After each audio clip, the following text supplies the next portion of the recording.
Hello there, welcome back to Enigmatic Retro Rewind. I'm your host Harvey Retro, and today I'll be counting down the most nostalgic albums in my collection. Don't forget to hit the subscribe, the thumbs up and the bell icon if you like what you see today. So my music taste has evolved and gone through many phases like a lot of people, but there's always those albums that you'll never forget and they give you that special feeling when you listen to them. Sometimes you can even feel something when you just pick them up off the shelf and simply look at the cover art, and it's those special records I'll be looking at today. Now these aren't necessarily my all-time favourite records, but they're the ones that are important to me. So I've decided to rank these in era of my life order, so I can backtrack through my life and see what inspired what and how it all began. So number 10. Now most of these albums will probably be older than 20 years, but this first album will only take you back to 2016, and that is Blackstar by David Bowie. Now this is definitely an important album for me because of what it represents, the death of the Thin White Duke himself.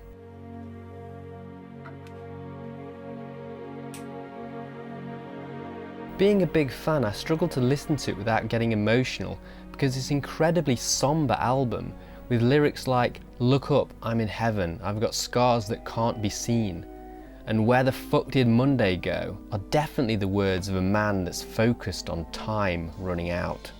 It's an intended swan song, a gift for his fans. I don't think it's his best album. Some of the arty new jazzy arrangements sound a bit chaotic for my taste, but the title track Blackstar and Lazarus are a couple of my favourite all-time tracks of his now. The album was produced in New York City by Bowie and longtime co-producer Tony Visconti. Working with a group of talented local jazz musicians, it feels intimate and expertly crafted. It's definitely one I highly recommend. Rest in peace, Bowie. So number 9 then, going back to 2013 now, so a little bit further back, and this is when I met my partner Sophie, and she introduced me to the queen of gloomy fatalism, Lana Del Rey. I was aware of Lana back then, but I simply assumed I wouldn't be interested without actually giving her a fair chance. With music taste, there's often a degree of snobbery with certain genres. I would turn my nose up at mainstream pop music most of the time, assuming it's all rubbish. But when I started to really listen to her 2012 Born to Die album, I quickly fell in love with it. This album is incredibly cinematic because of its dramatic string arrangements, which are very prominent in the mix. It's not very common to have strings as a focal point in pop music. If they are present at all, they're usually subtle in the background. Born to Die sounds more like a soundtrack to a tragic romance movie than a pop album, which really appeals to the movie lover in me. The album gives me goosebumps throughout. Her vocals swoop in with the soul of Nancy Sinatra.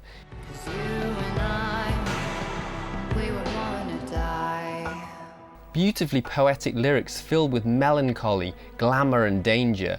I'm captivated by the stories being told, but I'm also comforted by the memory of the early days of my relationship with Sophie. It's you, it's all for you, everything I do. Which are actually the opposite of Lana's tragedies, stories of movies, guinea pigs and Twin Peaks. Quite pleasant really. Her music has been described as Hollywood sadcore, which I think is a great description. Apparently her inspirations are Britney Spears, Elvis Presley, you were always on my mind, and Anthony and the Johnsons, which you can definitely hear in her music. How can I fall asleep at night? Although the Britney influence is only really visible on this first album in my opinion, because she sings in a softer high mid-range more often, which makes her sound more like a teenager. It's you that I adore, though I make the boys fall like dominoes. A contrast to her low, womanly vocals she's known for. But the teen vocals fit with the Lolita type character she often portrays in some of these songs. It's a brilliant album, and definitely another important one for me. Sophie and I even have a Born to Die Lana inspired print hanging up in our house. I definitely had to include this one on my list. Okay then, number 8. Now we're done with all the most recent ones now. We're going back further. We're going back to the early 2000s when I finished university. By this time I'd grown in confidence and became more experimental with my taste and style, not only in music but in appearance. So this was a perfect time for androgynous indie rockers Placebo to enter my life.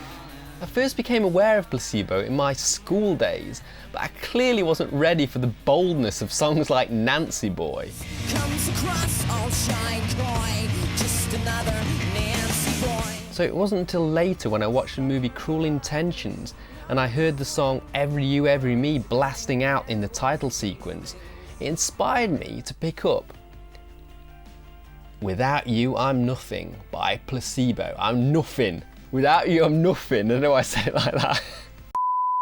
Brian Molko was an absolute idol to me. I was there, lining my eyes, powdering my face, listening to songs with lyrics like, I'm unclean, a libertine, and every time you vent your spleen, I seem to lose the power of speech. You're slipping slowly from my reach, you grow me like an evergreen. You've never seen the lonely me at all. I was hooked, I'm telling you. The album has a very artful, melancholic rock sound that's a perfect mix of catchy up-tempo rock bangers and dreamy slow numbers exploring sexuality, drug addiction and complicated relationships. Everything a growing goth needs.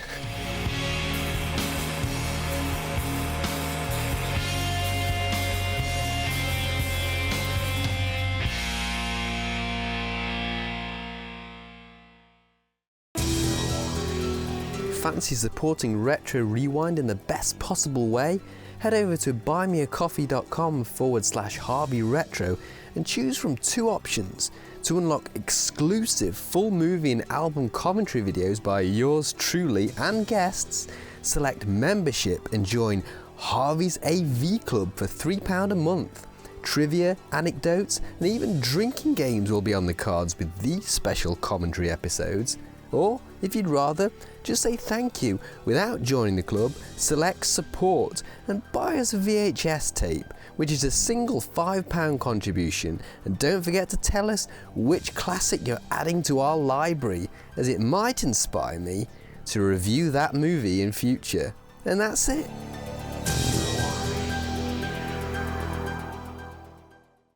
Okay, number 7. Now it's time to go back to my school days. So early to mid 90s, when grunge was kind of still a thing and Nirvana's Nevermind had a huge impact on my teen years. So back in 1991, I was a little too young to appreciate it fully then, but my sister was really into it and she would play it all the time, so I was aware of every track on the album, whether I liked it or not back then. Around 93, 94 was when I really started to get into rock and metal, and that was a time to be reintroduced to the kings of the Seattle grunge scene, Nirvana. I suppose the main reason this album has stuck with me is that I remember trying to play a lot of the tracks off it on guitar. The album had many easy, catchy riffs to learn, and even though I was a novice, I could pick them up quite easily. So I have some wonderful memories of teaching myself how to play Come As You Are and practicing it with friends. My guitar playing never really advanced further than that, to be honest, but every time I pick up my Nevermind CD, I've got those fond memories of my novice guitar playing. So I'll never forget it for that reason. I'm pretty sure that Smells Like Teen Spirit is the first song I moshed to, even before I knew what moshing was. Whenever I played it in my bedroom, I would bounce around the room charged with energy, colliding into everything and anyone. Nirvana were huge for me, and for many years they were one of my favourite bands, switching between them and Metallica. So much so that a few years later in '98, I remember a guy in college in class saying, "So who do you listen to then?" And I replied, "Nirvana." And he said, "Anything else?" And I was stumped. I couldn't think of anything else I listened to at that particular time. They must have been like a religion to me at that phase of my life.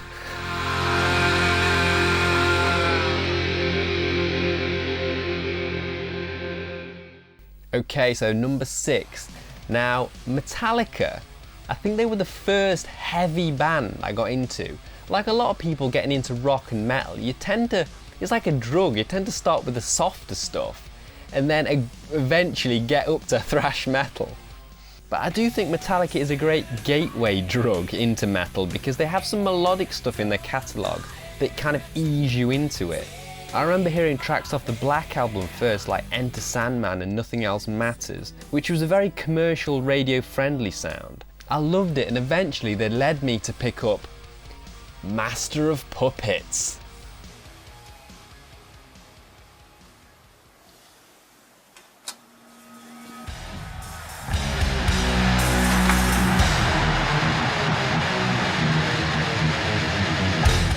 What a record this was. Every time I put it on, I look at that strong image on the cover, the puppet master's strings attached to the graves of dead soldiers, the bleak idea that some people never detach themselves from their manipulators or their addictions, which is another theme on the album. They remain attached, even in their graves. It's so haunting to think about that. And just imagine, you're a kid, you pick this up, and then you think about that, and then put the record on.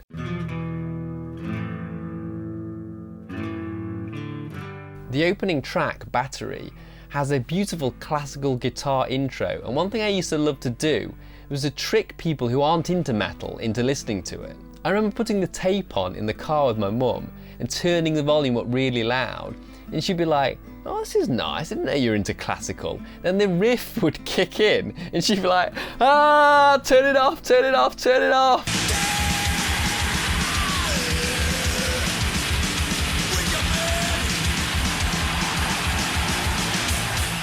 Another great memory I have of this album is when I was in class and we were listening to it on one of those little stereos you get. It must have been one of those end of term days where some classes were like free periods instead of lessons. Anyway, we were listening to Battery and it was coming to the end of the track and he wanted to fast forward to listen to a later track on the album, and I stopped him dead. I think I put my hand on his arm like that and I said, "You do not skip Master of Puppets." And he like looked back and he said, "Yeah, you're right." So we just listened to the entire 8 minutes. Another track that had a big impact on me was The Thing That Should Not Be.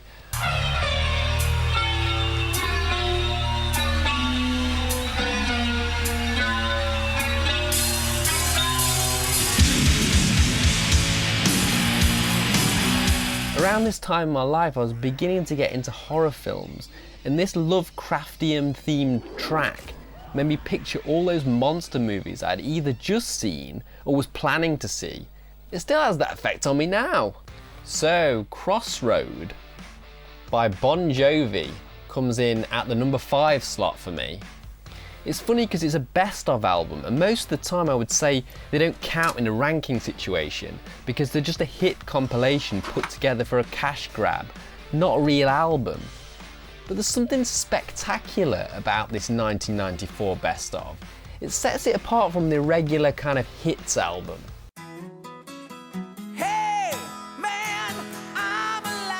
Firstly, it has a couple of new tracks, Someday I'll Be Saturday Night and Always. Pretty risky putting new efforts in amongst giant hits. It's bold, that's for sure, but it paid off because they became huge songs in their own right and never felt out of place, especially when you listen to them now retrospectively. Always is a memorable one for me actually, and it's come around again recently because I guess it's no secret that John's voice isn't what it was, but especially this year in 2022. It's kind of heartbreaking really.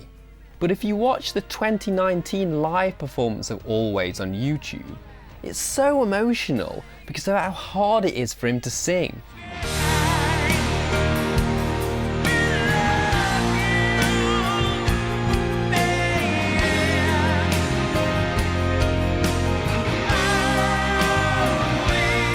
It's like it's a swan song, and there's going to be nothing left of him once it's done. I used to imagine myself at a Bon Jovi concert every time I listened to Crossroad back in the day, because it's like the perfect set list for a show in the 90s. I may not feel like I'm at a show when I listen to it now, but I am still transported back to those memories when I was. Still on the 1994 train now, and strangely, yes, another best of album, but this is Big Ones by Aerosmith. Now this is an album that never left my travel bag I had for my Sony Discman. I think it must have been their appearance in Wayne's World 2 in '93 and the videos on MTV with Liv Tyler and Alicia Silverstone that really got me into them. For saying they'd been going since the early 70s, they were so relevant and cool during the 90s. I wanted to be Steven Tyler back then, and nothing's changed, I still want to be him. If it isn't already obvious from my list, I'm a bit of a sucker for a ballad, and this record had a lot of them. Crazy, Amazing, Angel, and What It Takes were all big favourites. I'd attempt to sing along to them, but it was never an easy task with Tyler's vocals.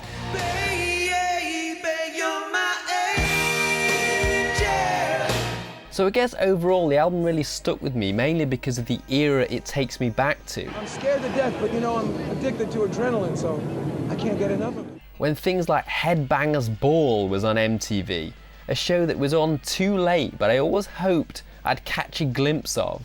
A great era for rock music in the media. Okay, so we're entering the top 3 now. This is a biggie. At number 3, it's Radiohead's The Bends. Now, if this list was in any other order than like this nostalgia order I've put them in, I think this one would claim the top spot because it's it's gotta be my favourite album of all time. Radiohead's The Bends is a perfect album. It's one of the first CDs I bought, and this is still it. It's the same CD. And most importantly, it's the first time I recall music speaking to me on an emotional level. All the singers I'd been listening to before this never sounded this open and vulnerable.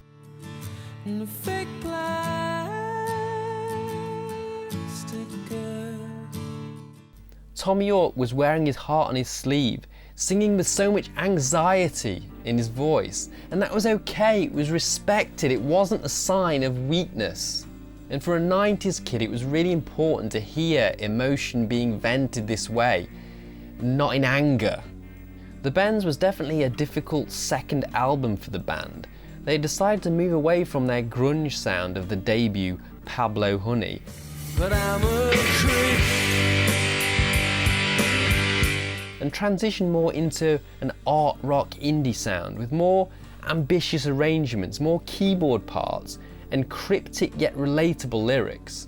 Every track on the album is great in its own way, but I think Fake Plastic Trees will always be the one that stands out for me. It starts off so minimal and delicate, with Tom describing an artificial world with artificial people. A creepy way to start, but sounds harmless at this stage, like he's giving us a tour around a model town. But as the song progresses and becomes louder and larger in its arrangement, with Tom singing lines like, "She looks like the real thing, she tastes like the real thing, my fake plastic love," it becomes a deeply sad anthem about the effects of consumerism on modern relationships, but more importantly, being depressed in a life when everything may appear perfectly fine, even idyllic to an outsider looking in. It always seems to be relevant and relatable, that song. If I could be who you wanted. It gives me goosebumps every time. Rows of houses are bearing down on me. The album closes with Street Spirit, Fade Out, an extremely dour note to close on, but we wouldn't expect anything less from Radiohead now, would we? This song makes you picture a man walking down a familiar street that now feels haunted, with death in the air and the fear of being watched by spirits that want to drag the man away into their world. It makes me picture a story like I Am Legend, but apparently it's inspired by the novel The Famished Road, which explores the spirit world and the real world coexisting. The song is not an easy listen. It's one of the most depressing songs you'll hear, but it's also a brilliant and powerful way to end a masterpiece of music. Right then, number 2, and this is a strange one because I don't really listen to this band anymore, but it has to be on this list because this band at this particular time in my life, I listened to them constantly for many years after. So this is Guns N' Roses' Use Your Illusion, specifically this one, Use Your Illusion 1. Use Your Illusion 1 was the second album I bought on cassette, and I wore that thing out. We'll dedicate this song to people who tell you you can never fucking get anywhere with your life. This is a song called Double Talking Jive, Motherfucker. These guys were the epitome of rock and roll bad boys that struck a huge chord in the fascination with attitude or dude in the 1990s. This album is filled with catchy riffs, ambitious arrangements, heartfelt ballads, and well, swearing, and lots of it. I'm pretty sure they're responsible for most of the times I got told off for swearing. It seems so casual in their songs. I thought it could be just casual in my vocabulary. The big ballad November Rain was definitely the standout for me here. It had such an unusual structure. It's a journey in music through the ups and downs of a relationship. I remember singing karaoke to this at a family gathering. Everyone applauded and was like, oh, that was fantastic, but I think they were probably just being nice. From my memory, I think I was quite monotone throughout the entire thing. So here we are at the top spot, number 1, and this album deserves to be number 1 for 2 reasons. It's the first album I bought on cassette, and it's the first album that got me into heavy metal, specifically British heavy metal, and that is Number of the Beast by Iron Maiden.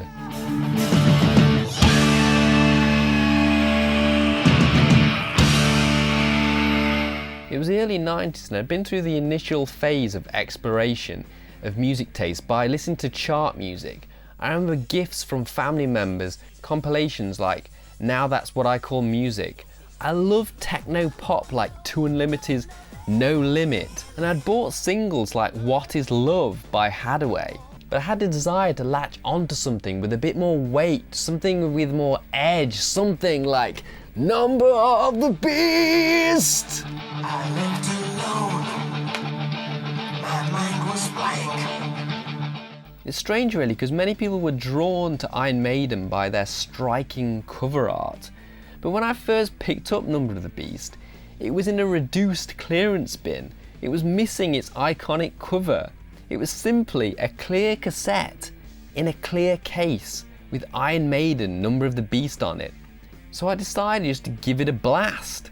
I let the music speak for itself, and boy did it deliver. Standout tracks for me were Children of the Damned,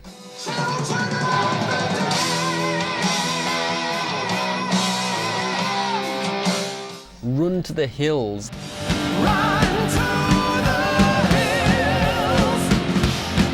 and Hallowed Be Thy Name. I'm waiting in my cold cell when the bell begins to chime. Released in 1982, the year I was born, is quite fitting really because it also represents the birth of my passion for metal and just music in general, to be honest. Although this wasn't the first album in Maiden's catalogue, I've always thought of it as their debut.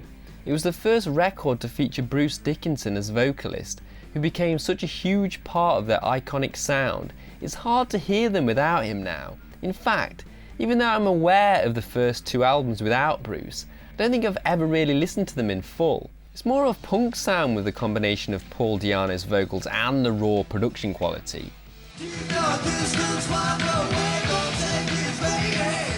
Iron Maiden became the legends they are today once Dickinson joined, in my opinion.